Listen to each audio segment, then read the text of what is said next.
All right. Hello, everyone. My name is Adam Lyons. I am the founder and co host of the Undercut Podcast. Joined by me today is Mark Gould. Mark, say hi. What's going on, everyone?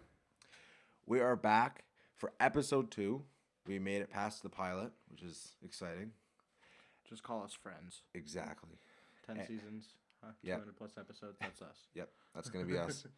Barstool, if you want to purchase us, I know you don't have a Formula One podcast.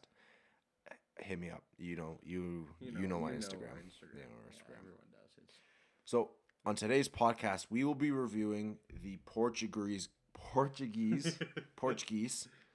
Portuguese Grand Prix, and wow, what a race it was! A super exciting first lap. If you didn't get your expectations up too high, the race was pretty interesting. Couple cool battles, couple of good overtakes, some excitement with the strategy, oh yeah, and not a beginner's race. Do you know what I mean? Like, yeah, if it's your first Formula One podcast and you're just getting into the first time, there was not a lot of crashes. There wasn't that much action on that front, but it was definitely interesting to watch. I enjoyed the race. yeah. If you like enjoying the strategy and that stuff, it was pretty good. Yeah, it was pretty interesting. I liked it. So we're just we got a couple talking points here. We're gonna just go through those and then rank our top 5 drivers. We comprised a list. We made a list before because apparently we love lists at the Undercut Podcast. We're just gonna make. We have a list of our top 5 favorite drivers or the best performing drivers on track this weekend. Yeah, our top 5 favorite drivers of today. Not all time. We did that. Don't worry. Yeah. So First, first, check out our last episode if you want to see that. this is our episode 1. Our top 10 Formula One drivers of all time, available wherever you get your podcast. Yeah, Spotify. Podbean. Yep. Actually, not Podbean. No, sorry, Podbean. Spotify, Apple Music, Podcast Breaker, Breaker Podcast, Google, Public Radio, those kinds of places. Pretty much everywhere except Podbean. Yeah. Fuck Podbean. I'm sorry. Yeah, I got nothing against Podbean. Go to our website at The Undercut Pod to see where we got a podcast, learn more about us, and view our most recent episodes on Anchor. They're on Anchor as well. Okay, so I think we should start off with just a big congratulations to Lewis Hamilton. That is a record that when I had 2015, when I became a fan, it just seemed so unattainable. No one really, 91 races, 92 races, no one thought that was going to happen anytime soon after Michael did it. You know what I mean? Yeah, that's almost 5 full seasons. Yeah, of Formula One wins. That is, like, I actually went through the list of drivers on the grid, and I think it was like 8 or 9 of them don't have 92 races under their belt. Yeah. And he has 92 wins. Yeah, that's like more than just impressive. Do you know what I mean? That's astronomical. That's like, there's a reason he's top 2 ever. Yeah. Do you know what I mean? Yeah. Like, arguably number 1 for sure, but we're not going to get into that debate again. Yeah. Good car or not, like you're not handed 92 races. It's true. Like, yes, he might have arguably the most dominant car ever, right? Especially this year. Well, yeah, 100% this year. But like this last like what 6 or 7 years of Mercedes just complete dominance on the track. Yes, those cars have been amazing. Yes, he's been the featured driver for the majority of that, especially since Nico left the sport. Because, Bottas is not going to give it the beans. I miss Nico. We all miss Nico. I didn't think I would in 2016. I'm like, man, we need a driver that can really compete. Well, he did in 2016, but in the hybrid era, like, we really need a driver that can compete with Hamilton, and we should have appreciated what we had. Nico, we miss you. Also, text me. Yeah, please do. Yeah. I would love to be on your podcast. Nah, also, I go on your podcast, you come on our podcast. I scratch your back, you scratch mine. Yeah, exactly. Welcome back to the Undercut Podcast, where we just ask different drivers and racing people to be on our podcast. Please. Every time we name drop a driver in this podcast, we're going to ask them to come on. Just get used to it. Exactly. You shoot your shot enough times, eventually one of them's got to go in. Yeah, you heard what Wayne Gretzky said, right? Yep, you miss 100% of shots you don't take. I believe that was Michael Scott. This could have been. It was Michael Scott. Yeah, I think Michael Scott was the first one to say that. Yeah, I believe so. We don't have to talk about that. It's a Formula One podcast. Okay. Anyway.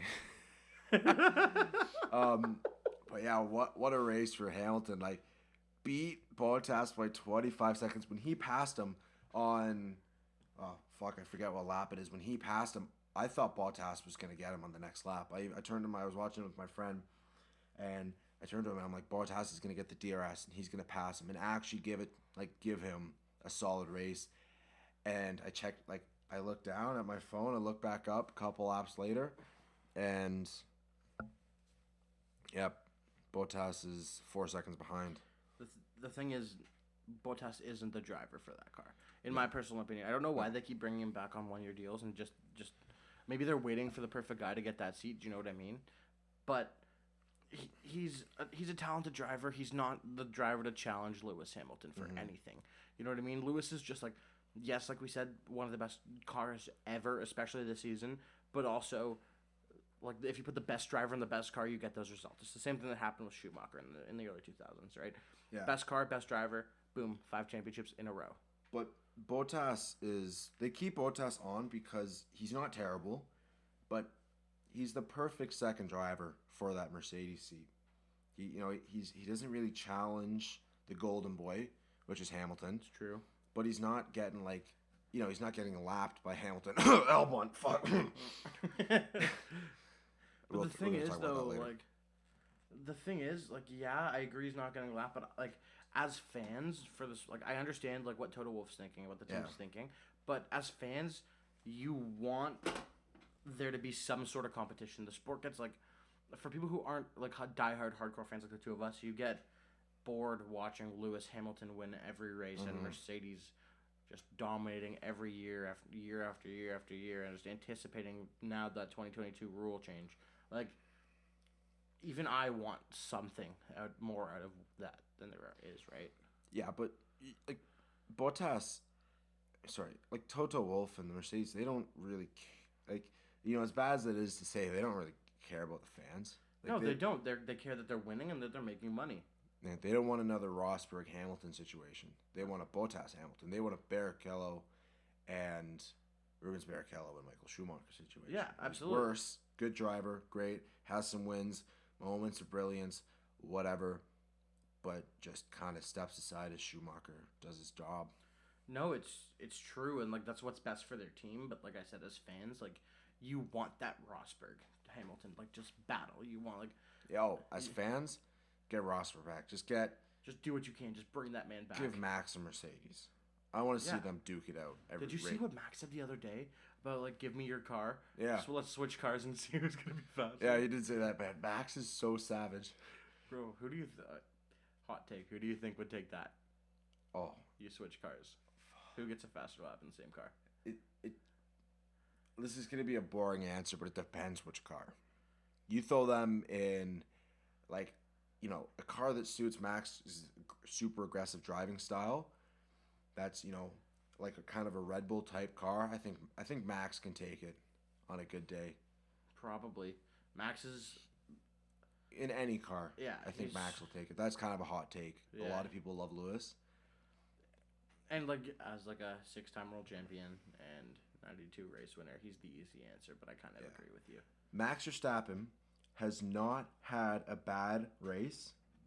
I might be forgetting a couple that he had, but I cannot remember. Let me phrase it like this. I cannot remember a bad race he has had since his FP3 crash in Monaco 2018 when he was fighting Daniel Ricciardo, wanted to get the faster lap, pushed it too hard going into the chicane at the swimming pool section, and put it into the barrier, then had an oil leak in qualifying, had to start last. He has not had a bad race. He had a shit season up to that point.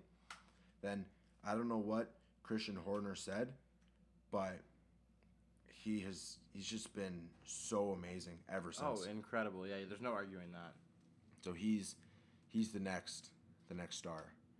Well, we'll see how Charlotte goes. I'm kind of a Red Bull fan. I got 2 Red Bull shirts and a hat on, so we know. I ordered a Red Bull flag too. Did you? Off Amazon, yeah, $37. I'm gonna put it right up on my wall.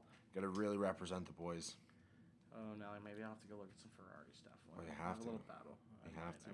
All I have is my soft shell from Canada 2019. Yeah, you can't be watching the races and stuff like with no merch. Hey, I wear the merch. Listen, oh, for sure. It's my go-to bar outfit too.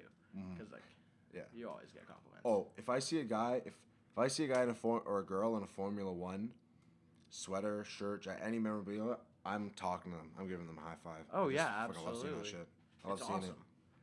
It's really freaking cool. It's because it's like in Canada especially, Yeah. it's such a niche sport. You know what I mean? In Europe, the rest of the world, it's very popular. But here, you don't find as many Formula One fans. Do you know what I mean?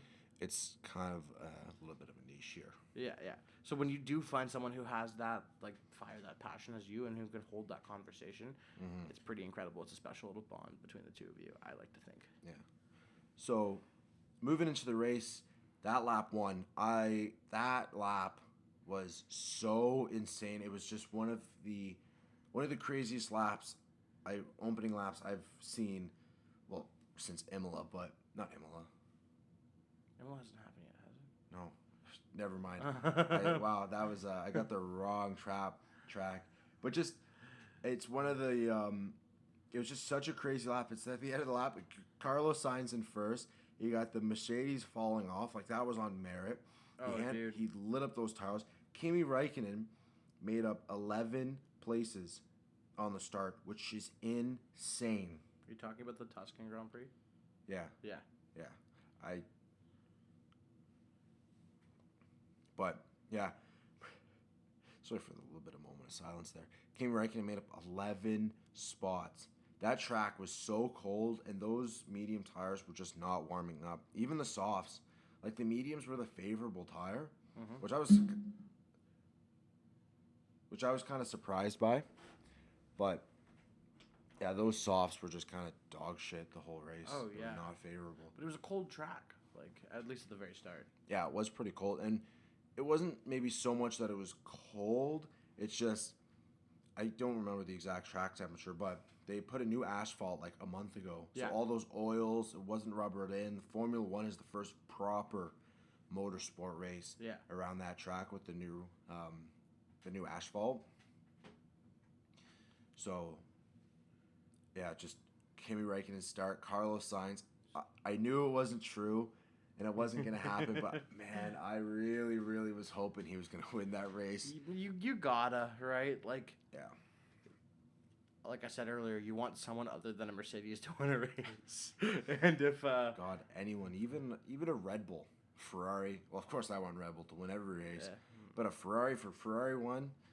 I would love to see a Ferrari win. Yeah. And if Leclerc keeps driving the way he's driving, you could be winning. It could happen. There's no way. This is gonna be 2016 all over again. Don't get me started on 2016.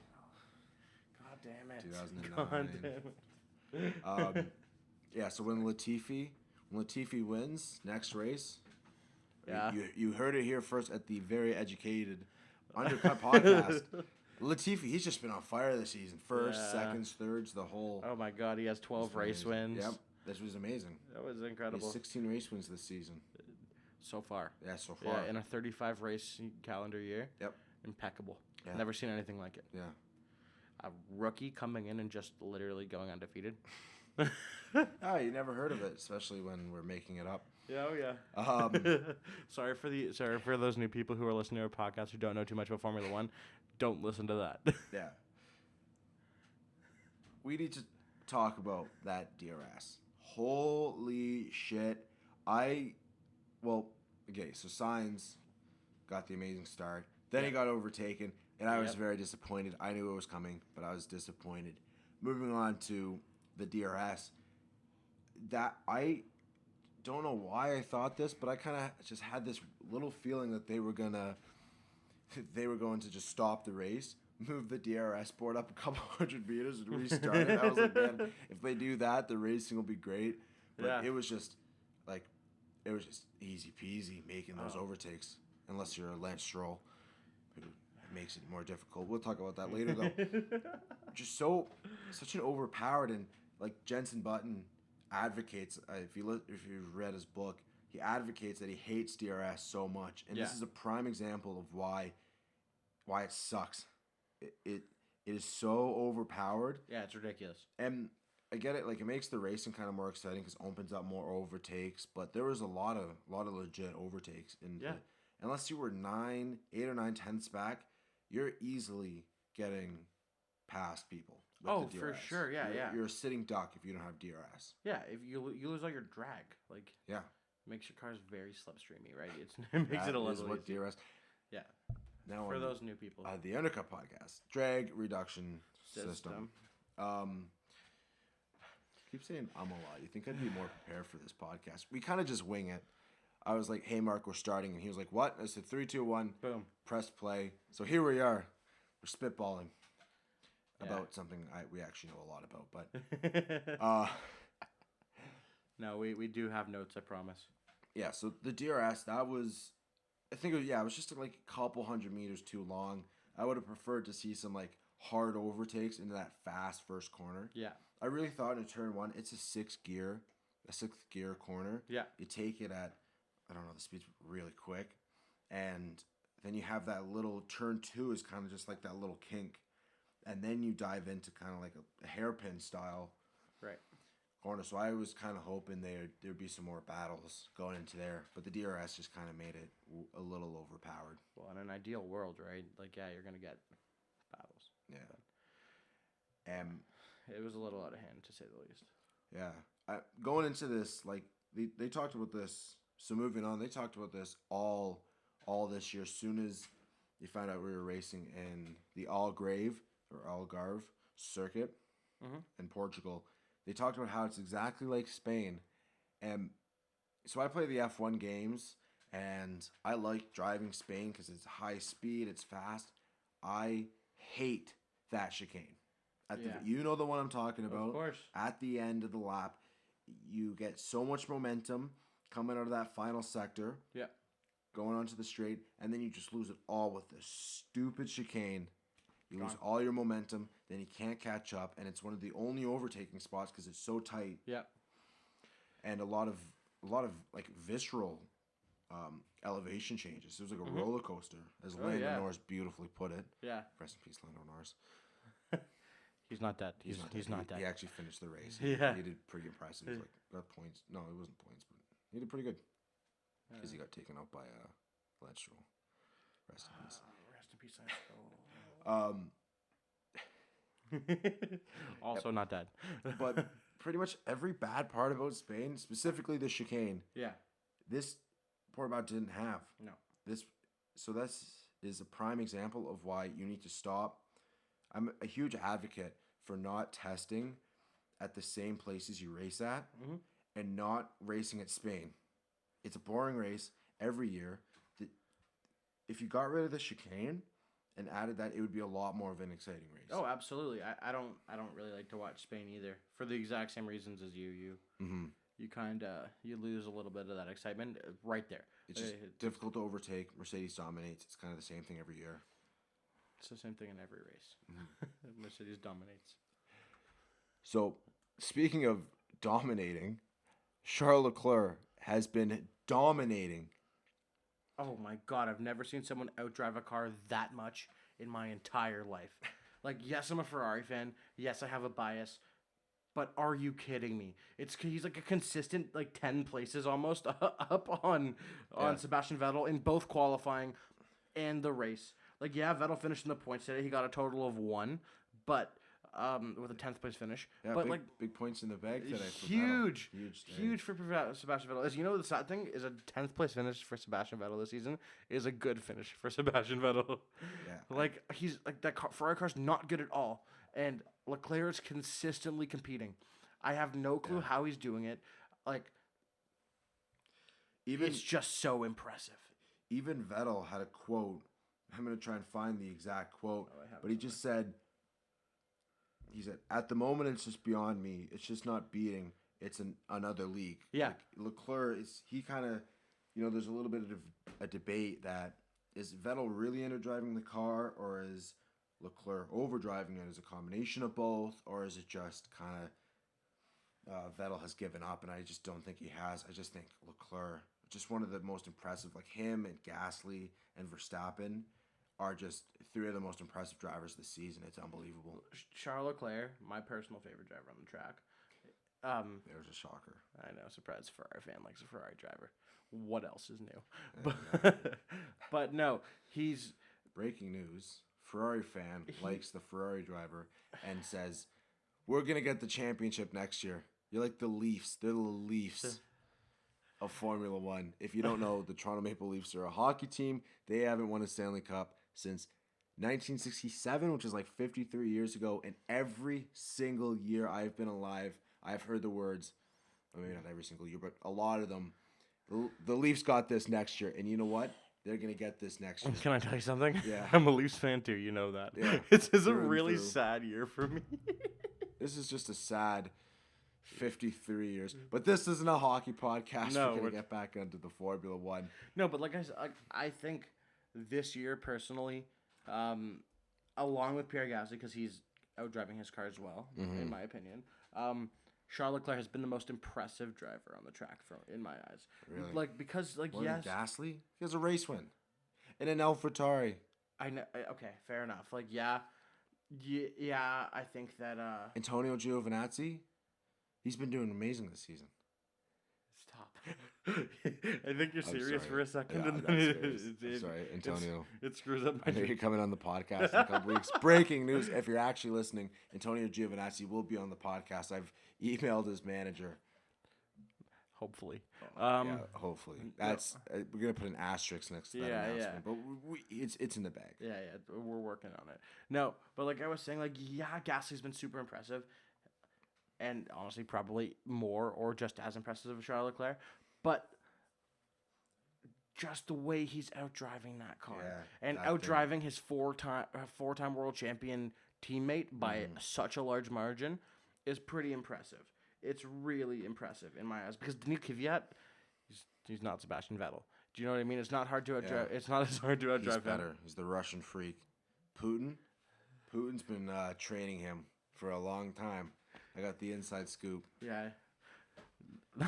Breaking news, Adam. Close personal friends with Vladimir Putin. That is, my lawyer has advised me not to confirm or deny that. Okay. That's not true. Him and Kim Jong-un. All right, let's not associate me with dictators. Anyway, back to the Formula One podcast. So no rain again. This is the Formula One bitch podcast. We're just gonna bitch about Formula One for 52 minutes or an hour. Is that half an hour? Okay, we haven't been doing that long. I thought that's how long you said we've been going already. Could you imagine? It'd be a quick 52 minutes. Dude. No, we just kind of bitch about different things for 52 minutes, and you listen while you're on your way to work, agree or disagree. No, I just listen. For the most part, I agree. I was just praising two drivers, so give us a little bit of credit.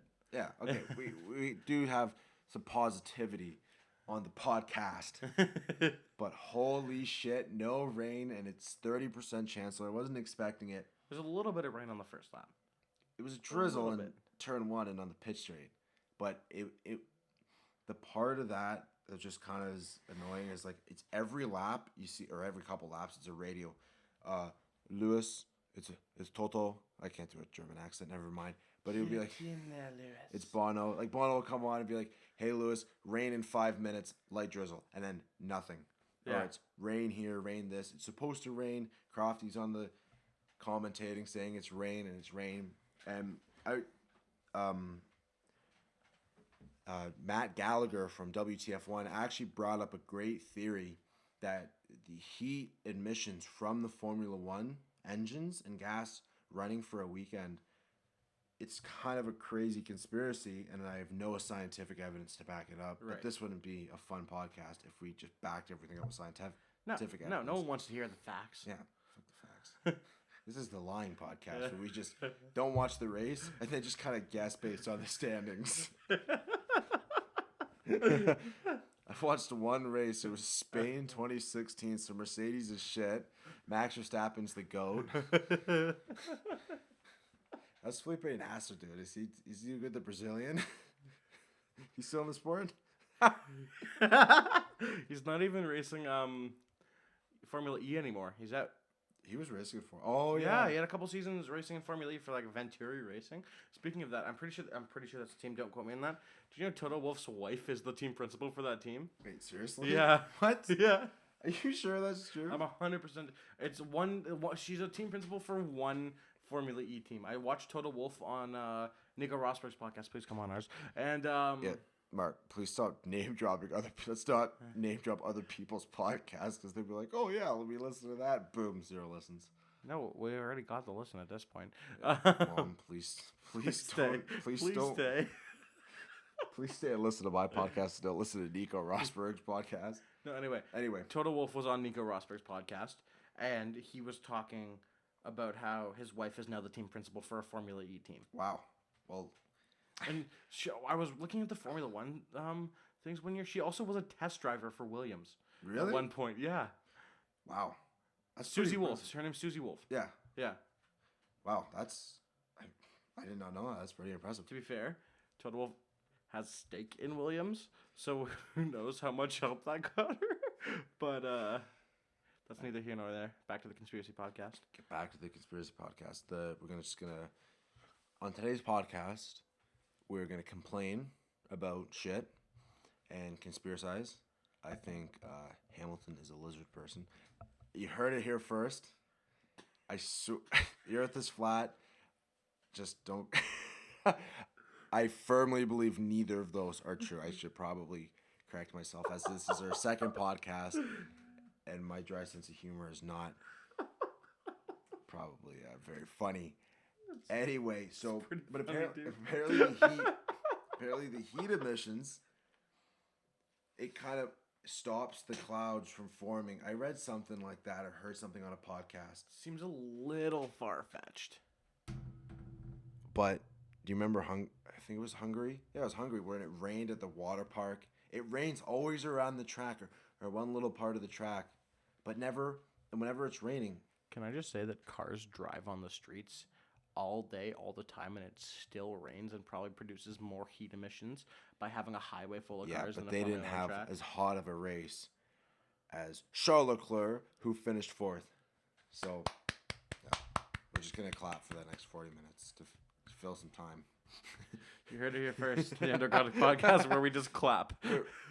We're running out of stuff to say, so we're just going to go dead air for about 20 minutes, and we want you, the listener, to fill in. You let us know what you're going to say. Argue, just tell us what you're thinking. We can't hear you, and we probably won't. Next on the Undercut podcast. All right,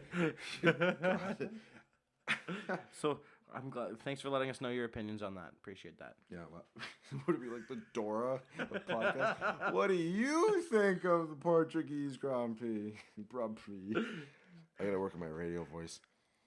They say I have a face for radio, but they say I gotta work on the voice. That makes two of us, man. There's a reason this isn't visualized right now. Speaking of not getting visualized, Albon was not getting visualized on the track because he was getting fucking lapped by Max Verstappen, which is an absolute shocking I don't think show. it's that shocking. I mean, it's not shocking, but I was like, wow, that is like... It's disrespectful almost. Absolute jarring performance from him. I remember... He's not a Red Bull driver. I mean, we don't really know what's going on within that team. No. But Albon's got to pull his shit together. I remember watching the race, and you guys will probably remember this too, and Crafty came on when he was commentating and said, okay, now Albon just needs to keep up to Max. And for a second, I was like, wait a minute, he's behind Max? What the hell happened? But no, he's in 14th, and Max was lapping him. Yeah. And he was in soft tires, and he was, okay, the softs weren't very good. But to get lapped, like, people ripped on Pierre Gasly, who is outperforming that car amazingly. And Albon's just getting the same kind of shit performances. Yeah, he had a podium, which is cool. I guess he was kind of handed that podium a little bit. I'm a huge Albon fan, though, so I'm not going to rip on him too much. But I'm kind of impartial to the guy. I don't know if I love him being in that seat. You know, I think there's other drivers who should be in that seat. Yeah. Personally, I think they should have given Pierre Gasly a longer chance in that seat instead of half a season. Yep, 8 races. Yeah, but 9 races. You know, we are here where we are right now, and today Alex Albon got lapped. Yep. Christian Horner has stated that he doesn't plan on replacing Albon before the end of the season, but he also said that about Gasly, and here we are. But who would replace? Well, actually, we can segue into this. Albon got lapped by Max. It was ridiculous. It was an absolute jarring performance from him. Yeah. I can't believe he was actually lapped. I don't remember any incidents he had. It was just on kind of pure merit. Mm-hmm. And Max is quick, but come on. Like, yeah, no. who? I know. You're in a very similar car. Mm-hmm. You're in the same car, realistically. It's how it should be. Yeah. Yeah, the same car. The same car. In quotations. But to get lapped by your teammate, to get absolutely lapped by your teammate in the same car, it's sad. It's almost like unheard of. No, it is almost. Lewis had 25 seconds today on Bottas, but that's not a lap. Yeah. Dude, that's not a lap. Ridiculous. Like lapping your teammate is. Who Didn't Gasly also lap Kvyat today too? Oh, probably. I swear to God, Kvyat was down by 2 laps at the end of the race. Kvyat finished last. Yeah, he's 2 laps. So that means Gasly lapped him.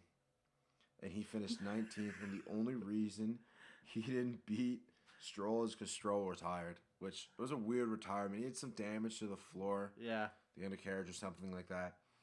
I think he was just like, I'm not racing this fucking car anymore. Maybe. He came like, ha, Dad. These weird fucking laugh. But Dad, I want a new car. Yeah. He's making jokes that he needs to buy a McLaren. Not a McLaren. He needs to buy McLaren. No, he'll do good in the Aston Martin next year. I'm just curious. He's gonna learn a lot from Sebastian. I actually had a debate. Shout out to, if you don't know, Mark is in a fraternity called Zeta Psi. Give him a shout out, Mark. Rush Zeta Psi Alpha Theta. Wilfrid Laurier and the University of Waterloo. Yep. Went to 2021. Come on out. Jordy R3 CCI said, Isn't that? It's Jordy Trecci. His last name is Trecciola. Chichoro. He thinks Perez should have had that seat. And if he asked me over Stroll, and if he asked me this 6 races ago, I would have said no, because Stroll was kind of giving it to him at the beginning of the season. But now, Perez, P5, and Stroll had that incident with Lando Norris, got a track extending penalty. He's just not. He's kind of falling apart. It's true, but there's no way Lawrence Stroll's not giving the seat to his kid in that situation. Yeah, of course. You know what I mean? He might have deserved the seat, but in order to get that seat, you have to perform Stroll by a significant margin. Which so significant, it's ridiculous. Finishing having Lance finish P18, 19 of the race and having Perez finish top 4. Yeah. Kind of performance. You know what I mean? There's a Max Verstappen versus Alex Albon situation. Where literally exactly that. Or a Leclerc and Vettel situation this season. Yeah, it was a shocking, not shocking. It just was not a quick. And he had a couple he missed the Eiffel Grand Prix because he had COVID, which he actually was tested negative. So thank God. I thought Hulkenberg would be Hulkenberg again for Portugal. I was kind of hoping that. Yeah, me too. But I'm really glad Lance Stroll didn't have COVID. Oh yeah, that's always a bonus. And then he missed Russia. He didn't miss it, but he got in that incident with Leclerc. Wasn't really his fault, but still, Perez has really had a strong showing, fighting that it's his time to turn on, and he's need to show that he deserves a seat. Yeah. And wherever he's going to get that seat, I really hope it's not Williams. If Williams ditches Russell, which is kind of their knight in shining armor, 34 races or 33 races, out qualifying his teammate. Yep. They're gonna get rid of him. I'm pretty sure that's what their plan is, because they're gonna keep Latifi. He's a pay to play driver. He's bringing a stupid amount of money. Markham's very own. Exactly, I know. Yeah, but he's a pay to play driver, even though he's not performing well at all.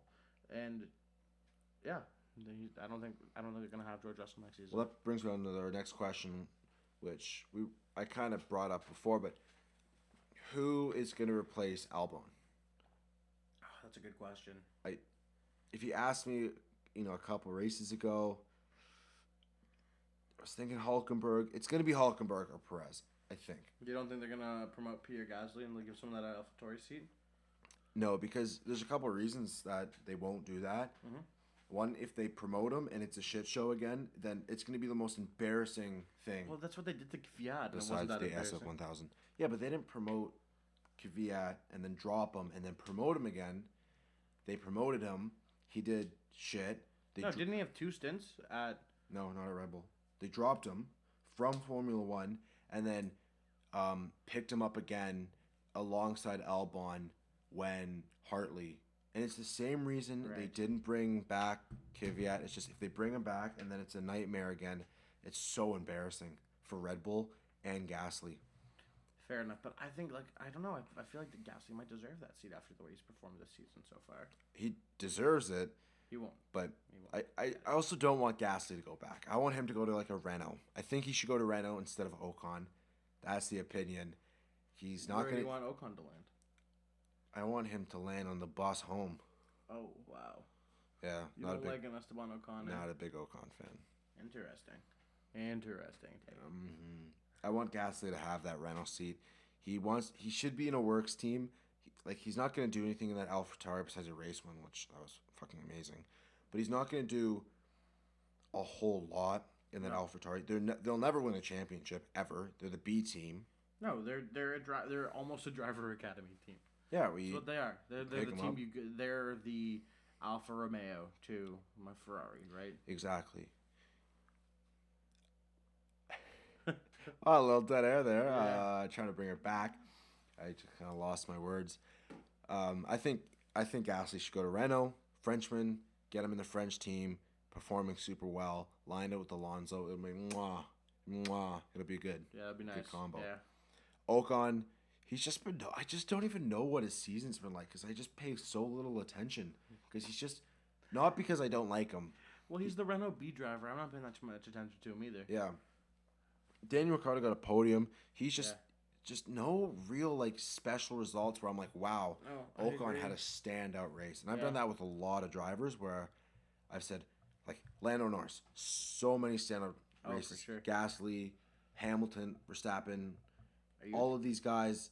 Ocon, I feel like he just hasn't had a race to remember. Are you excited about that Ricciardo Norris pairing for next season? Because I'm ecstatic. I think they're two of the drivers on the grid with the most personality together on a team. I'm very excited for it. Granted, I'm a little sad to lose that Carlos Sainz and Lando Norris relationship. Yeah. But I think what we're gonna get out of it's gonna be so freaking exciting, so fucking fun. I hate to be a little bit of a Debbie Downer, but I think it's gonna be a little bit of a nightmare. I think it's gonna be great, but if McLaren has been making leaps and bounds towards the front of the grid since 2014 when they kind of started taking steps back with the Honda partnership. They got their Mercedes engine. They're going to be quick.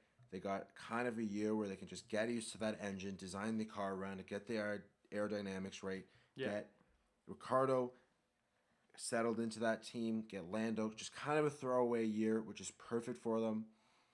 But it's really hard to be friends when you're battling for a championship. There's so much emotion.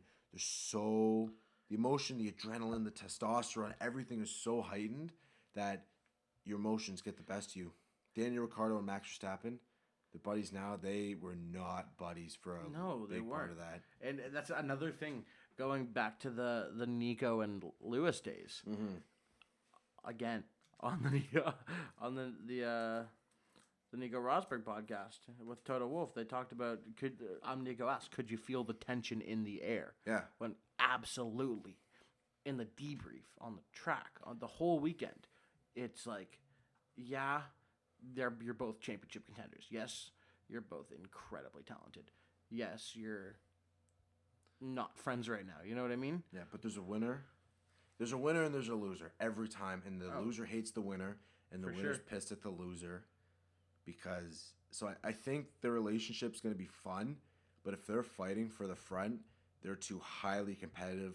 Lando's young. He gets serious when he's in that car. He jokes around a lot, and it's the same thing with Ricciardo, but as soon as that visor comes down, they're dead serious. Like, he's the honey badger. Oh, it's true. And one thing I do pride a lot of I think drivers should pride themselves on is removing race day from your personal life. Do you know what I mean? Like Lando Norris has been quoted in saying, yeah, we're friends outside of the track. Yeah, we get along. Mm-hmm. As soon as we're in the car, we're not friends anymore. Oh yeah, we're racing, and we want to win. As long as you can And I think that's something Max and Daniel Ricciardo didn't do very well with each other. There was a lot of tension, especially on the side of Daniel Ricciardo when they stopped, favoring him. Because when he first got there, it was him and Daniel Kvyat, right? I don't know. His first season, he did still have Seb, right? What did you say? No, he didn't.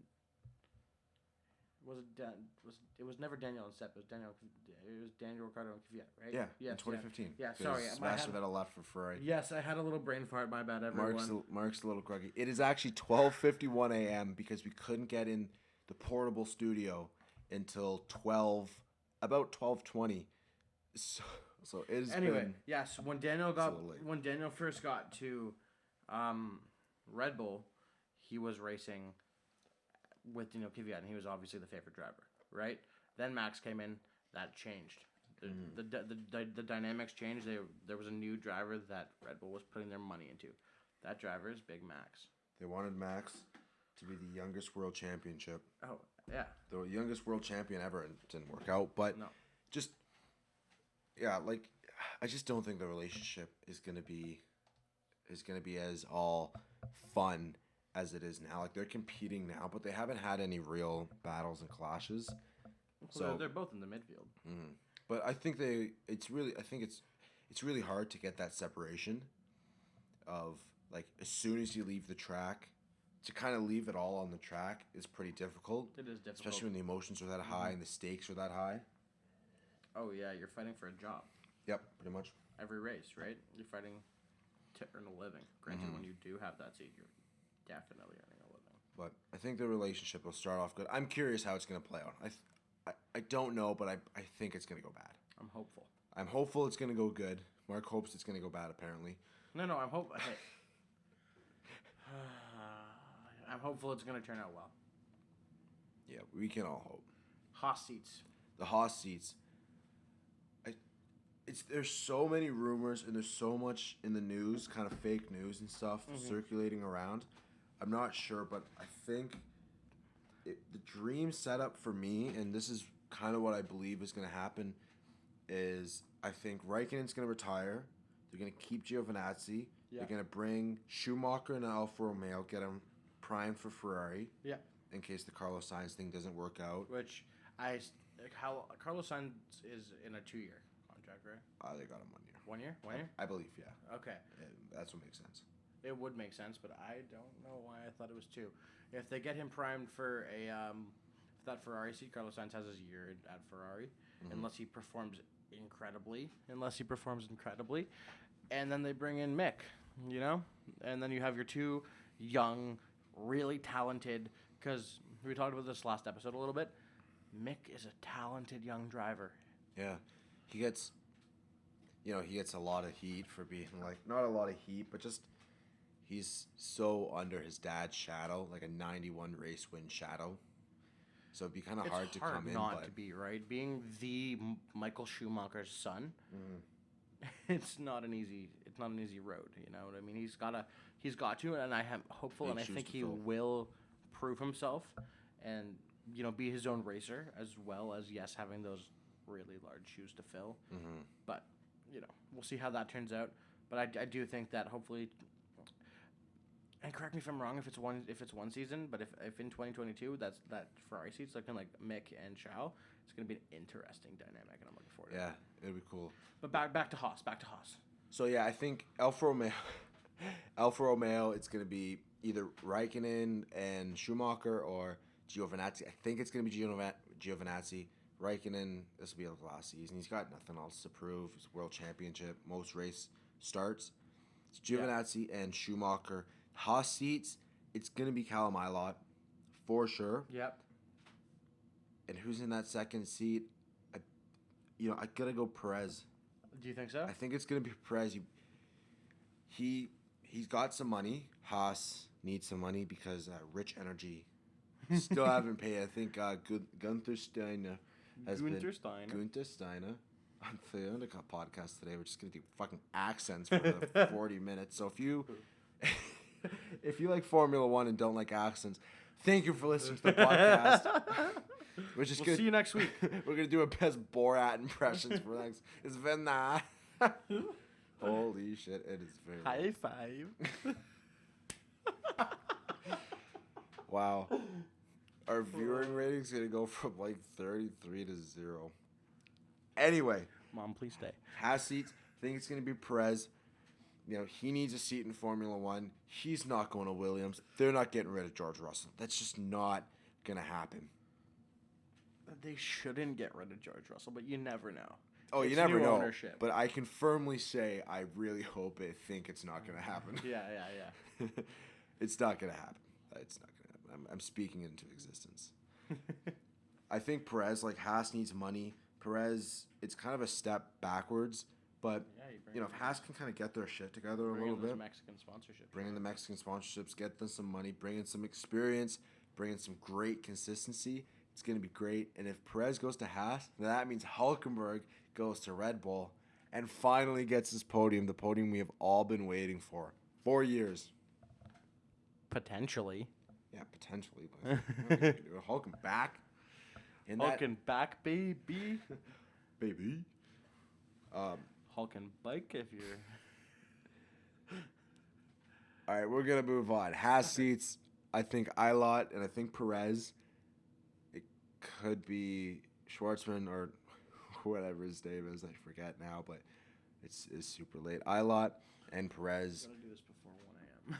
Yeah, we'll do it. Well, we got to release before 9 p.m. like we have scheduled. The next week it will come out before 9 p.m. Yeah. So the Alpha seat, Schumacher, he's kind of a shoe in, pun intended. Mm-hmm.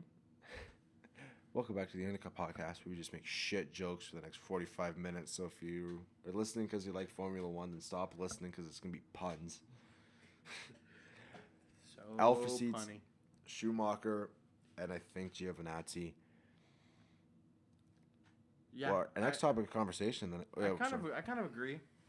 A part of me wants Raikkonen to stay because he's such a legend, and I think having a season with, Raikkonen and Mick Schumacher. Could you imagine Raikkonen and Schumacher racing in the same team? A Raikkonen and a Schumacher. That's insane. I want to see it so badly, man. There are a handful of drivers that have raced with both Michael Schumacher, and if Mick Schumacher gets a seat because it's not confirmed yet, both Schumacher and Schumacher, yeah, which is insane. It would be who? It would be Hamilton, Vettel. You can't quote me. There's Hamilton, Vettel, Alonso next year. Yeah, Alonso. God, and Raikkonen. Maybe that's probably it. Yeah. Have any other drivers on the track been around since 2012? I'm actually not entirely sure. I don't think so. Oh, I think Ricardo had a race with like HRT or Virgin or something like that back in 2012. We're not going to pay too much attention to that. We're actually going to move on. So, yeah, Schumacher and I think Giovinazzi are going to go in those Alpha seats. So, back to kind of getting back to the race. Lance Stroll cut off Norris. What the fuck happened there, Mark? What the hell happened? Mark, you alive? Yeah, I'm alive. That's a good question, man. Sorry, I was just looking up something for on Daniel Ricciardo. No, I don't know. I don't have an answer for you for that one. I think it was a dumb move. Yep. And it cost him the race. Well, not the race, but like his race, Yeah, it did cost him his race, and Lando Norris was pissed. Yeah. Basically, my analysis of it, I think Lance Stroll just kind of underestimated how much extra speed he had on that straight coming up behind Lando Norris. Mm-hmm. Then he wanted to make the move to the right to go up the inside of that corner because it's a right-hand corner. Yeah. He didn't think he could get across. He has like a tenth of a second. It was like, shit. He had to move on to the left side. Then he had to go around the outside and then kind of cut Norris off. 2 does not go into 1. Yep. Especially when Norris is committed to that turn. Mm-hmm. I think the penalty is justified. Agreed. But a penalty that didn't happen, which is kind of a controversial, is Max Verstappen and Sergio Perez first lap. I think it's kind of the same sort of incident. And I think... I agree. No, I agree with what you're saying. Continue. I have a point to make after. Sorry. It's late, guys. We are still finding our legs in this podcast. This is only our second podcast together. Yeah, I know. So excuse our... Right now we're in our portable studio sharing one portable microphone. stew. So, yeah. Yeah. One microphone, a Word document, and one monitor. And lots of cuddles. No cuddles. Anyway, I think Max should have gotten a penalty. They're a little more lenient on the first lap. But, he kind of took Perez out a little bit. Yeah. So, but... he might have got a little. He's a little bit lucky. He got away scot-free with that. What do you guys think? If you're listening, send us a DM at the Undercut Pod on Instagram. Go on our website, message us, Facebook, YouTube. This and the previous podcast are both going to be on YouTube tomorrow. Yes, I guess today because it's 1 a.m. for us. But should Max got a penalty, I think he should have. Yeah, they chalked it up to a first lap. Yeah. But, I agree with you. It should have been a penalty. Also, I'm just going to throw this out here. Back earlier in the podcast when we were talking about, when I asked if Daniel Ricciardo had raced with Sebastian Vettel, and you looked at me like I was an idiot. No, he did. His first season with Red Bull was 2014. Yeah. And they raced together. Yeah, I knew that. No, you looked at me like I was an idiot. No, I looked at you because, honestly, I wasn't... I didn't realize what you said. Okay. Yeah. No, Ricardo's first season was 2014 when Vettel was still there. You look at me like his first season with Red Bull. Yes. He came onto the scene, won in Canada. Yes. Won in Hungary. Yes. Placed third in the Drivers' Championships. Yep. Beat Vettel. Yes. Mark, I do that. I'm a Red Bull guy. Look, if you look on my wall. I'm looking at you your guys wall. Can't see this. If you look at my wall, right there, you see that? Mm-hmm. That's Daniel Ricciardo, Canada 2014, his first race win, won under the safety car. I just didn't really realize. I know. Okay, maybe it was just us tripping over ourselves because it is 1 a.m. and we're tired. Which is not really an excuse because they're like people would probably just be like, why did you just record it earlier? But that's prior commitments, everyone. I'll tell you that it's been a weird weekend for all of us. It has been a weird weekend. That is show business. Anyway, back to the podcast. I know Daniel Ricciardo's first season with Red Bull was 2014. Beat Sebastian Vettel. The fans were finally back. It was so great to see the fans. Oh my God, it was incredible. The coronavirus pandemic has been hitting us really hard for months. There was no fans. It was super weird. And they were back, and there's not a ton to say about it, but it was great for them to be back. It was so exciting to watch with fans, man. You really take for granted what sports in general, but especially Formula One for me, are like without that. You watch them get out, especially after the race when they're standing there like on their podium thing, and they're spraying champagne everywhere. Just that podium thing. Yeah. Just the podium. Sorry. When they're on the podium and they're spraying champagne and having fun, and there's just no one there really. It's just like, oh. Yeah, it's just you feel bad for Norris at the Austrian Grand Prix. Yeah, but great to have fans back. Welcome back to the sport. Looking forward to having you back in Canada next year. Fingers crossed. Hopefully, we'll see you there, fans of the Undercut Podcast. We'll see you there. So we're gonna move on. So there's not a ton to say. Glad the fans are back. Glad they were there for Hamilton's 92nd win. It's great to see him actually be able to say we have the best fans here. He hasn't really said that in a while. Super cool. So we're going to do a little quick segment before we close off the podcast. Our top five, we mentioned at the beginning, but the top 5 performing drivers of the race weekend. We comprised this list. We made this list before. It's one list, and we're just going to run through. We agreed on it. Yeah. 5-1? So, number 5, Charles Leclerc. He got that. My notes literally say P4 and a fucking disrespectful car. Which is true. P4 and a lawnmower, essentially. Yeah, it's true. It's barely a car. Albon got lapped by his teammate, and that's still not the most embarrassing thing about this season. Because we're racing with the SF1000. Oh, my God. Isn't that wild?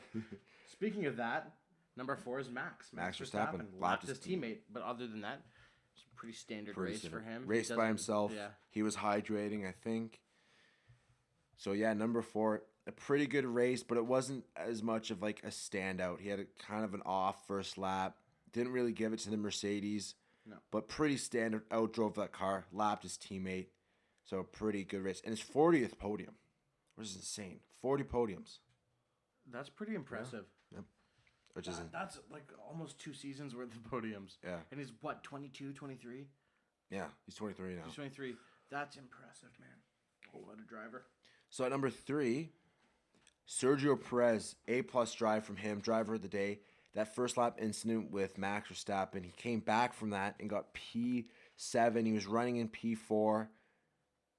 It would have been higher, but he would have been higher in this list. My apologies. Mm-hmm. But the Racing Point was kind of suited for this track. It was a very favorable car. And he had that dangerous move against Gasly at the end. And then he kind of gave up a couple of positions. And he wasn't on the favorable tire.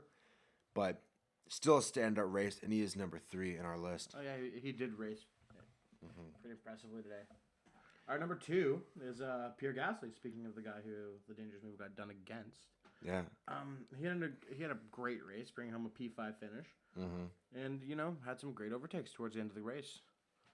It was overall a pretty impressive race for him. It was a pretty impressive race from Gasly. Just another example why he is one of the best drivers on the grid this season. This season. I know, yeah, I agree. An absolute standout performance. P5 in a fucking AlphaTauri. It's just kind of funny to say.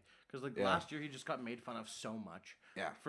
He's getting P6s and P7s in a Red Bull. Yeah. No podium. Now he has 2 podiums. Yeah, in the AlphaTauri. In an AlphaTauri. Oh, boy. And number 1, a little bit of bias today, but Lewis Hamilton, he beat his teammate. Shocker. He beat his teammate by 25 seconds. That is insane. Bottas, what the hell happened? Get your shit together. I love you, Bottas, but get your shit together. Controlled the race. Yep, controlled the race. And congratulations again on 92 race wins, becoming the winningest most driver in Formula One, not including championships, because right now Michael Schumacher has that. Me and Mark are pretty young. We're 20 years old recording this podcast. If the next Hamilton came in next year and matched Hamilton's win record and time span, there's a good chance we'd have a kid when that record's broken. 14 years. Yeah, wild. We'll be 34. Wild. 14 years. That record, I doubt that record. I mean, you said this when people said this, when Schumacher broke the record. I doubt this record will be broken in my lifetime. Can I tell you something? I do agree, because Hamilton has years left. Mm-hmm. It's not that's the record that Michael Schumacher finished with, was 91. Mm-hmm. Hamilton has years and lots of wins left. Especially this season and next season, another 10, 15 wins, probably. Can we say, we can't say that, but probably. Yeah, he's got a couple wins left in him, I'm sure. I think he's gonna get to 100. Definitely 100 pole easily. Positions. You've heard it here first. Yeah. Probably not first, but. And just congratulations, man. Just congratulations. That's all I gotta say. Yeah. In my list last week, I said that I still think Michael Schumacher is the best ever, and I happen to still stand by that even after this. But just congrats. There's not much more to say. You 92 race wins is not an easy feat. If you haven't watched our previous podcast, episode 1, we review our top 10 favorite, the top 10 best form, not our favorite, the best with no bias, because it's with no bias. The best Formula 1 drivers of all time. As little bias as we can have, yes. It's a bias because we think it's a great podcast. Yeah, so absolutely. The podcast is biased. And so, that's our top 5. Now, before the race started, we made a couple predictions. And just real quick, we're going to run through these predictions and see how we did. So the top 5 finishers were Hamilton, Bottas, Verstappen, Leclerc, and Gasly. My predictions were Hamilton first, which I got correct. Yep. Bottas second, which I got correct. Verstappen third. And then I said Sergio Perez was going to get fourth. Mm-hmm. I think he had a shot at fourth. He kind of got screwed with the strategy on going on the softs. Should have been on the mediums. Had a couple dangerous moves, whatever. But it was a good pick. I underestimated how strong Racing Point was going to be. Yeah. I just failed to realize that they were going to be strong there. And then Carlos Sainz, he was leading the first lap. So, but McLaren just didn't have any pace. No. Any pace this race. So they were really strong in the practice sessions. And they were okay in qualifying, but I did not expect Charles Leclerc to finish that high up because they've had no pace this entire season. I did. Okay, but the couple of tracks like Spa and Monza with the engine they have, and this one's a little bit more downforce specific and less engine reliant.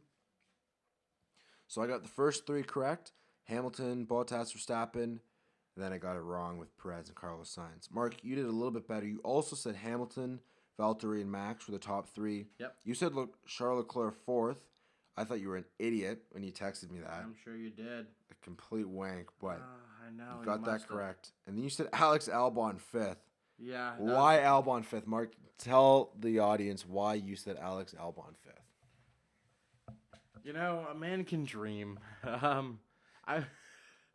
know that's a little bit of a cop out, and it was a kind of a cop out, to be honest with you, because last night was a little bit of a wild night, and I'm not going to tell you that I wasn't paying attention because I was, but Hey, you texted me that list. You texted me that list before. My night got out of hand. No, I'm not. You texted me. I know. But this isn't the Mark's Weekend podcast. No, this is the Undercut podcast. No, yes. You know, my point is a man can dream. And I was hoping, I was really hoping that he would do better than he has the rest of the year. You know, sometimes you gotta throw a Hail Mary out there. Sometimes it works, sometimes it doesn't. This time, did it work? Not a chance. Will it work next time? Probably not. But you can hope. I mean, I prefer to make my predictions based on science. Do you? Clearly didn't work because of the fucking I still idiot. won. Yeah, you did win. Fuck. All right. The first 4 were based off fact and hopes. Yeah, Alex Hopes Albon. and dreams. I wouldn't have been surprised if Alex Albon got 5th in this track. But hey, you know, the world. 12th place and a lap down. That's not bad. It's pretty bad. It's pretty bad. Getting lapped by All of them. Leclerc and Verstappen. You shouldn't be lapped by them. No, and you shouldn't have been. And those were our predictions. So, who did you guys think your top 5 drivers were? Did you guys predict? Were your predictions right? If you have any arguments, you need to fact check us because I'm sure in an hour and 1 minute podcast, which is what we're at, there's going to be something that we got wrong. Oh, I guarantee it. Guarantee it. I don't know. I had a feeling I was knowing my facts. I am pretty perfect, Mark. But yeah. So thank you very much for listening. My name is Adam. Once again, this is Mark, and we are present to you the Undercut Podcast. Thanks for listening, and we will see you next week. We hope you enjoyed the race. Just real quick, make sure to follow us on Instagram at the Undercut Pod. You'll be able to find all the links to all of our podcasts. Mark just dropped his phone on his toe. Yeah, sorry, that hurt. Wherever you get your podcasts, we'll be on there. But make sure you check our Instagram to get the links. Go to our website at the Undercut Pod as well and check us out. All right, and we'll see you next week. Have a good one. Bye.